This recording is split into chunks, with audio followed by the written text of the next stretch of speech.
Hadith, 3 people in a cave.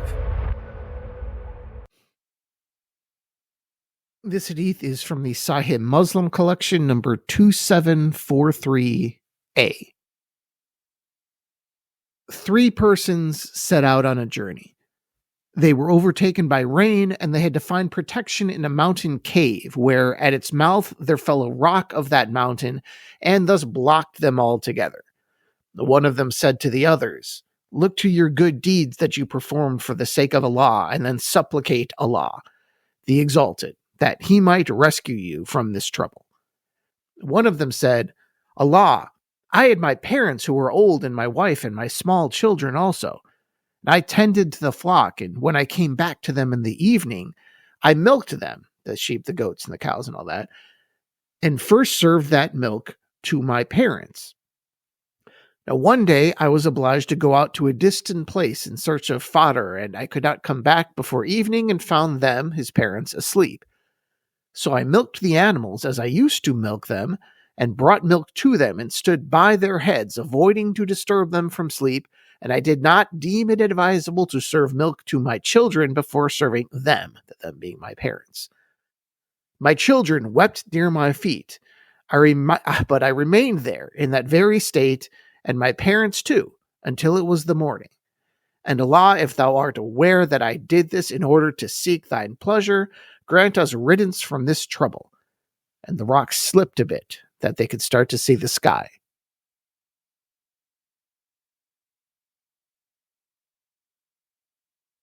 The second one said, "Allah, I had a female cousin whom I loved more than the men love the women. I wanted to have sexual intercourse with her. Now, she refused, except on the condition of getting 100 dinars. That's money. It was with very great difficulty that I could collect 100 dinars, and then paid them to her. And when I was going to have sexual intercourse with her, that she said, 'Servant of Allah, fear Allah, and do not break the seal of chastity, but by lawful means.' I got up. Allah, if thou art aware that I did this in order to seek thine pleasure, rid us from this trouble." And the situation was somewhat eased for them.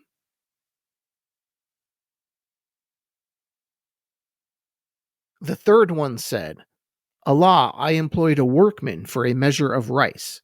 After he had finished his work, I gave him his dues in the form of a measure of rice, but he did not accept it. So I used these rice as seeds, and that gave me a bumper crop, and I became rich enough to have cows and flocks in my possession. He came to me then and said, 'Fear Allah and commit no cruelty upon me in regard to my dues.' And I said to him, 'Take away this flock of cows and sheep.' He said, 'Fear Allah and do not make fun of me.' I said, 'I am not making fun of you. You take the cows and the flocks.' And so he took them. Allah, if thou art aware that I did it for thine pleasure, case the situation for us." And Allah relieved them from the rest of the trouble.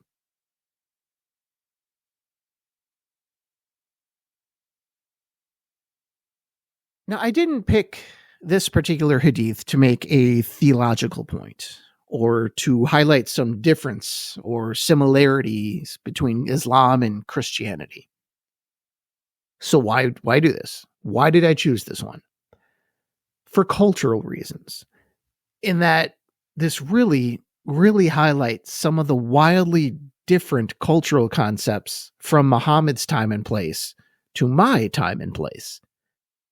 Like, what makes this so interesting, really, really interesting, is that I had to read this a number of times and to actually look up some commentaries before I knew even whether these actions were good or bad. Seriously, it wasn't clear. I didn't know if these were actually righteous things they were talking about. In my head, I'm like, wait a minute. Was God being merciful to wicked people or rewarding good behavior? Are they in a confessional or a righteous bragging session?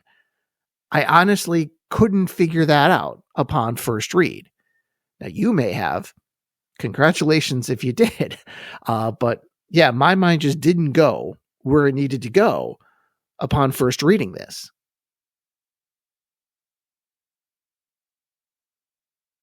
So let's break this down.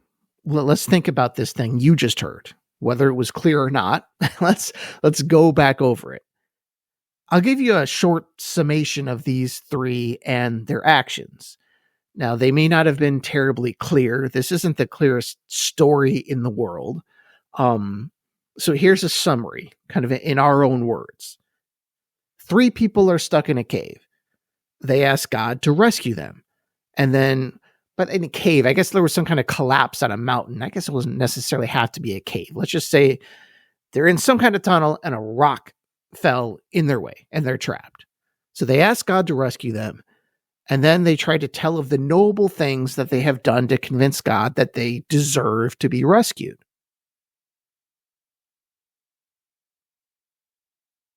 Now, the first person, this man, he usually milks a cow and then gives the milk to his parents before feeding his children.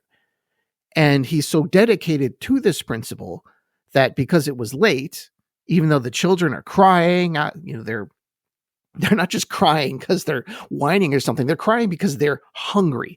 They have hunger pains and they're wailing at him. And yet he stayed at his parents' bedside until they woke up to give them the milk first. Okay, says first century American man. But I think the point is that he prioritized the duty to his parents before his own children. And this is being presented as a good thing. And if you don't understand that that's a good thing, this isn't going to make any sense.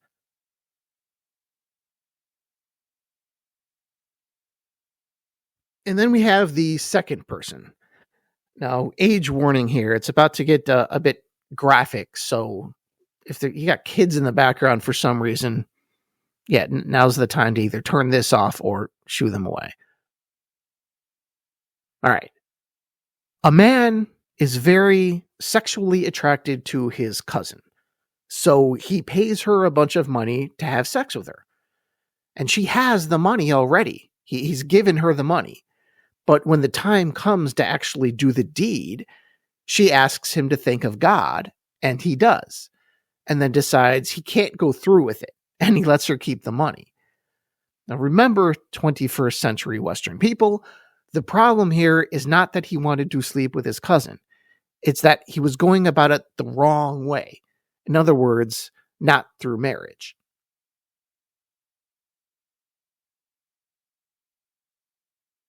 And then you have the third person. A guy hires someone, and both agree that this person that he hired will be paid in rice. So the employee either forgets to take the rice in payment or doesn't want it. So the employer plants that rice and he gets a bumper crop and buys all kinds of great stuff with the proceedings. But then the man who either didn't want his wages or forgot his wages, he comes back and decides he wants his pay. And the man gives him the original rice plus all the things he got later because of it. Cows and sheep and all this great stuff.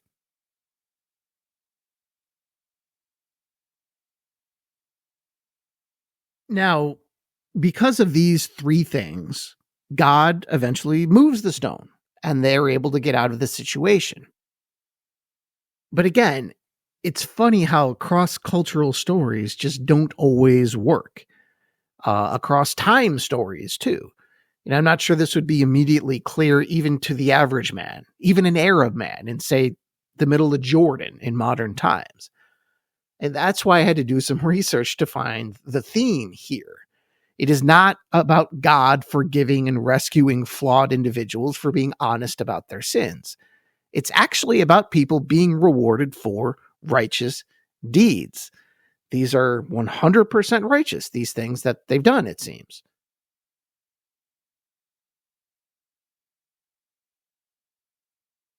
That first guy who ignored his starving children to stay up all night so as to not inconvenience his parents, he was acting righteously. It was virtuous to choose his parents over his children. It was virtuous to ignore his crying children. I mean, really, at the expense of merely inconveniencing his parents. But no, again, this is righteous. That second guy who turned his cousin into a prostitute only to back out at the last second, this was a righteous action. Now, I suppose the emphasis is probably just on what he did in the end, not all the beginning stuff. But it seems hardly like something you want to brag about. And can you imagine how awkward things would be between those two after that? I mean, no matter what he does, he's doomed. If he doesn't marry her, they'll always have this wild incident in the background. And if they do get married for some reason, she will hold this over his head for the rest of his life.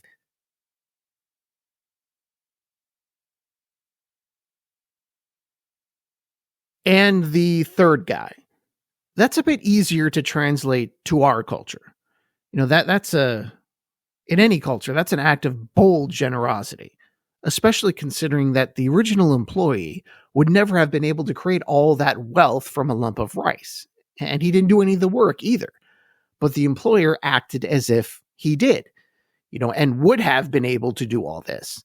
And indeed, this was righteous and generous rather than foolish.